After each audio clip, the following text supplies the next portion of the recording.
প্রথমে 730 foot boring করার পরেও কিন্তু আমরা আয়রন মুক্ত পানি পাই নাই। পরবর্তীতে আবারও লস দিয়ে 240 ফিট বোরিং করার পর আমরা কেমন পানি পাইছি সেটার রেজাল্টই এক সপ্তাহ ইউজ করার পর আজকের ভিডিওতে শেয়ার করব। আসসালামু আলাইকুম এভরিওয়ান, কি অবস্থা সকলের? আশা করি সবাই ভালো আছেন। কিছুদিন আগে দেখছিলেন যে 730 ফুটের বোরিং করার পরেও পানিটা ভালো পাইনি, যে কারণে আবারও নতুন করে 240 ফিটের আরেকটা বোরিং করছি। সাথে সাথেই আপনাদের সাথে রিভিউ শেয়ার করতে পারতাম, কিন্তু ভাবছি যে এক সপ্তাহ সেই পানি ব্যবহার করার পর কি হয় রেজাল্ট সেটাই আপনাদের কাছে শেয়ার করব। শুধু একদিক দিয়ে ঝামেলা না, বিল্ডিং করতে গিয়ে প্রত্যেকটা কাজেই ঝামেলা পোহাতে হচ্ছে। কোন বোরিং এর পানিটা ভালো এবং পানিতে আয়রন কম সেটা টেস্ট করার জন্য আমি বাহির থেকে প্রথমে একদম ইনটেক্ট দুইটা পানির বোতল নিয়ে আসছি। একটাতে আমি 730 ফিট বোরিং এর পানি রাখবো, আরেকটাতে 240 ফিটের বোরিং এর পানি রাখবো। পরবর্তীতে দুইটা বোতল চিনতে যেন অসুবিধা না হয় সেজন্য আমি আগে থেকেই বোতলের গায়ে লিখে রাখছি। অবশেষে দুইটা বোতলেই কিন্তু আমাদের পানি নেওয়া হয়ে গেছে এন্ড দুইটা পানি কিন্তু দেখতে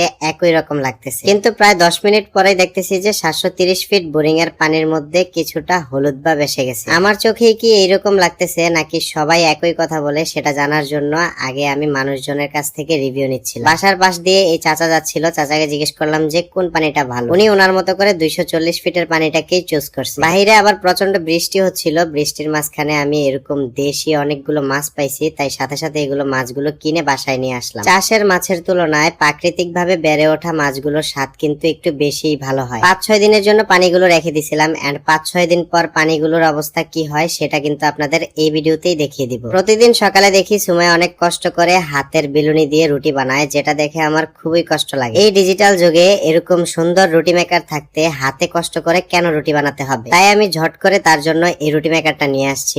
আর এই রুটি মেকারটা যে ঘরে থাকে সেই ঘরের কাজ কিন্তু একদম ইজি হয়ে যায়। রুটি খায় না এরকম ফ্যামিলি খুব কমই আছে, প্রায় সবার ফ্যামিলিতেই কিন্তু রুটি বানানোর কাজটা চলে। তাছাড়া এমনিতে যেহেতু সামনে কুরবানির ঈদ, তাই কুরবানি ঈদের কথা মাথায় রেখে তার জন্য এই রুটি মেকারটা আনা। এটার মধ্যে আটাগুলো গুলে সুন্দরভাবে তারপর মাঝখানে দিয়ে চাপ দিলেই কিন্তু একদম গোল রুটি হয়ে যায়। এরকম গোল রুটি কিন্তু চাইলেও হাতে বানানো সম্ভব না। আমি এই রুটি মেকারটা নিয়েছি digital dream store BD Facebook page থেকে। আপনাদের জন্য পেজটা আমার এই ভিডিওর ডেসক্রিপশনে মেনশন করা থাকবে। এই রুটি মেকারটা দিয়ে যেমন সময় বাঁচবে ঠিক তেমনি কিন্তু কাজ অনেক সহজ হয়ে যাবে। আমার মতো আপনারা চাইলে আপনাদের বাসার বউ অথবা মা বোন যাই বলেন না কেন তাদেরকে এই জিনিসটা গিফট করতে পারে, তারা এটা পেলে 100% খুশি হয়ে যাবে। এবার আসি পানির বিষয় নিয়ে। পানিগুলো কি হলো 4 থেকে 5 দিন পর আপনাদেরকে দেখাচ্ছি। 4 থেকে 5 দিন রাখার পর এই হলো আমার 730 ফুট বোরিং এর পানির অবস্থা, যেটাতে আয়রন জমে বোতল সহ লাল হয়ে গেছে। অন্যদিকে 240 ফিট বোরিং করা পানি